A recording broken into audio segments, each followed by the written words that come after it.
بسم اللہ الرحمن الرحیم۔ محترم ناظرین السلام علیکم۔ ایک ایسے نوجوان کی کہانی جو گناہوں میں پڑا ہوا تھا۔ ایک رئیس زادہ تھا، زندگی کی ہر عیش اسے میسر تھی، پھر اس نے گناہوں کو چھوڑ کر اللہ پاک کی جانب اپنا سفر شروع کیا۔ اور اس کا اختتام کیا ہوا، آئیے ویڈیو میں ملاحظہ کرتے ہیں۔ محمد بن سماک رحمۃ اللہ فرماتے ہیں کہ بن امیہ کے لوگوں میں موسیٰ بن محمد بن سلمان الہاشمی بہت ہی نازو پر رئیس زادہ تھا۔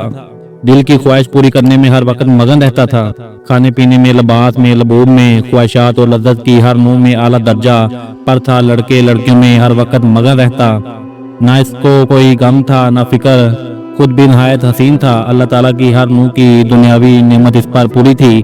اس کی آمدنی 3,03,000 دینار اشرفیاں تھی، جو ساری کی ساری اسی مسیح میں خرچ ہو جاتی۔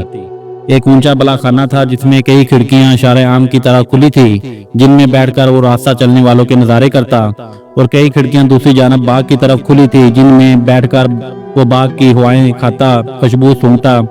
اس کے محل میں ایک ہاتھی دان کا کبا تھا جو چاندنی کی میخوں سے جڑا ہوا تھا، اور تھونے کا اس پر جول تھا۔ اس کے اندر ایک تخت تھا جس پر موتیوں کی چادر تھی، اور ہاشم کے سر پر موتیوں کا امامہ تھا۔ اس کمرے میں اس کے یار احباب جمع رہتے، خدام ادب سے پیچھے کھڑے رہتے، سامنے ناچنے گانے والیاں کمرے سے باہر جمع رہتی۔ جب گانا سننے کو دل چاہتا وہ تار کی طرف اشارہ کرتا اور سب حاضر ہو جاتی، اور جب بند کرنا چاہتا تو ہاتھ سے اشارہ کرتا تو گانا بند ہو جاتا۔ رات کو ہمیشہ جب تک نیند نہ آتی یہی شکر رہتا، اور جب شراب کے نشے سے اس کی عقل جاتی رہتی، جیرانے مجلس اٹھ کر چلے جاتے۔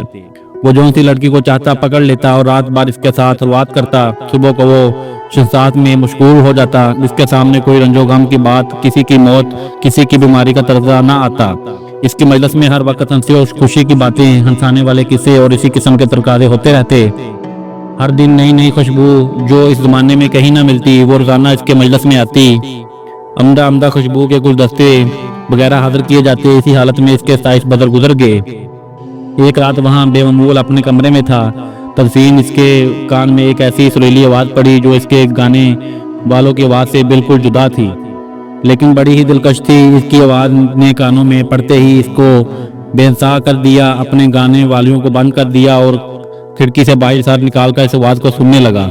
وہ آواز کبھی کانوں میں پڑ جاتی، کبھی بند ہو جاتی۔ اس نے اپنے خادم کو حکم دیا کہ یہ آواز جس شخص کی آ رہی ہے اس کو پکڑ کر میرے سامنے لاؤ۔ شراب کا دور چل رہا تھا۔ خادم جلدی سے اس کی آواز کی طرف دوڑے۔ خادم مسجد میں پہنچے جہاں ایک نوجوان نہایت سیف بدن، زدہ رنگ، گردن سوکھی ہوئی، ہونٹ پر خشکی آئی ہوئی، بال بکھڑے، پیٹ کمر سے لگا ہوا، دعا ایسی چھوٹی چھوٹی لمبیاں اس کے بدن پر کہ ان سے مشکل سے سطر ڈھانک سکے، مسجد میں کھڑا اپنے رب کے تلاوت میں مشغول تھا۔ جو لوگ اس کو پکڑ کر لے آئے، نہ اس سے کچھ کہا نہ بتایا، ایک دم اس کو مسجد سے نکالا اور وہاں بلا خانہ پر لے جا کر اسے کے سامنے پیش کر دیا۔ حضور بندہ حاضر ہے۔ وہ شراب کے نشے میں کہنے لگا، یہ شخص کون ہے؟ انہوں نے عرض کیا، حضور وہی شخص ہے جس کی آواز آپ نے سنی تھی۔ اس نے پوچھا، کیا تم اس کو کہاں سے لائے ہو؟ کہنے لگے، حضور مسجد سے کھڑا تھا، قرآن شریف پڑھ رہا تھا۔ اس رئیس نے اس جوان سے پوچھا، کیا تم کیا پڑھ رہے تھے؟ اس نے اعوذ باللہ پڑھ کر یہ آیت بتائیں جن کا ترجمہ ہے، بے شک نیک لوگوں کو جنت کی بڑی نعمتوں میں ہوں گے، مسریوں پر بیٹھے ہوں گے، جنت کے آپ دیکھیں ہوں گے۔ اے مخابت، تو ان کے چہروں پر نعمتوں کی شداب بھی سرسبزی محسوس کرے گا، اور ان کے پینے کے لیے خالص شراب ہوگی جس پر مشق کی مہر لگے گی۔ سے بر لالچ کرنے والوں کو ایسی ہی چیزوں میں لالچ کرنا چاہیے کہ یہ نعمتیں کس کو زیادہ ملتی ہیں، اور ان کا ملنا اعمال کی وجہ سے ہوتا ہے، اس لیے ان مال میں زیادہ لالچ کرنا چاہیے جن سے یہ نعمتیں حاصل ہو۔ اور شراب کی آزمائش تنظیم کے پانی سے ہوگی۔ شراب میں کوئی چیز ملائی جاتی ہے تو اس سے اس کا جوش زیادہ ہو جاتا ہے، اور وہ تنظیم جنت کا ایک ایسا چشمہ ہے جس سے مقروب لوگ پانی پیتے ہیں، یعنی اس چشمے کا پانی مقروب لوگوں کو تو خالص ملے گا اور نیک لوگوں کو شراب کے سلے میں ملے گا۔ وہ تھوڑی محنت پر بہت زیادہ اجر عطا فرمائے گا، مگر وہ کہتا ہے کہ دوستوں میرا حال مجھ پر ہی کو معلوم ہے کہ میں اپنے مولا کی رات دن نافرمانیاں کی ہیں، بڑے سخت گناہ کیے ہیں۔ یہ کہہ کر وہ رونے لگا اور خوب روتا۔ اسی حالت میں ننگے پاؤں پیدل حج کو گیا۔ ایک موٹا کپڑا بدن پر رکھا، ایک پیالہ اور ایک تھیلا صرف تھا ساتھ تھا۔ اسی حالت میں مکہ مکرمہ پہنچا اور حج کے بعد وہی قیام کر لیا۔ وہی ان کا انتقال ہوا۔ مکہ کے قیام میں رات کو خطیم میں جا کر خوب روتا اور گڑ گڑاتا اور کہتا، میرے مولا میری کتنی راتیں ایسی ہی گزری جن میں نے تیرا خیال بھی نہ کیا، میں کتنے بڑے گناہوں سے تیرا مقابلہ کیا میرے مولا، میری نیکیوں ساری جاتی رہیں، کچھ بھی نہ کمایا، میرے گناہ میرے ساتھ رہیں گے۔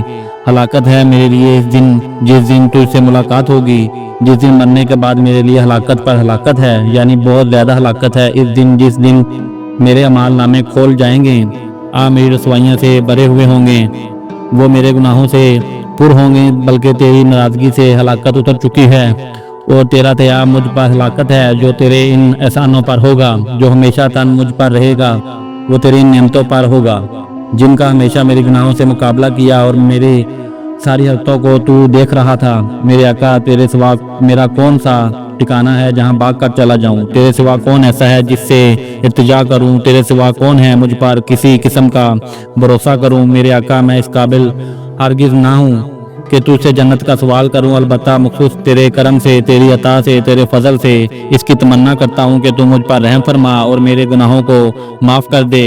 ارے محترم عزیز، یہ تھا ایک ایسا سچا قصہ، ایک ایسے نوجوان کا قصہ جس نے گناہوں کو ترک کر دیا اور اللہ کے راستے پر چل پڑا۔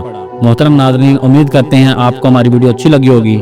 اگر آپ کو ہماری ویڈیو اچھی لگی ہے تو ویڈیو کو لائک کریں اور مزید اس طرح کی ویڈیو دیکھنے کے لیے ہمارا چینل سبسکرائب کریں۔ ملتے ہیں نیکسٹ ویڈیو میں، تب تک کے لیے اللہ حافظ۔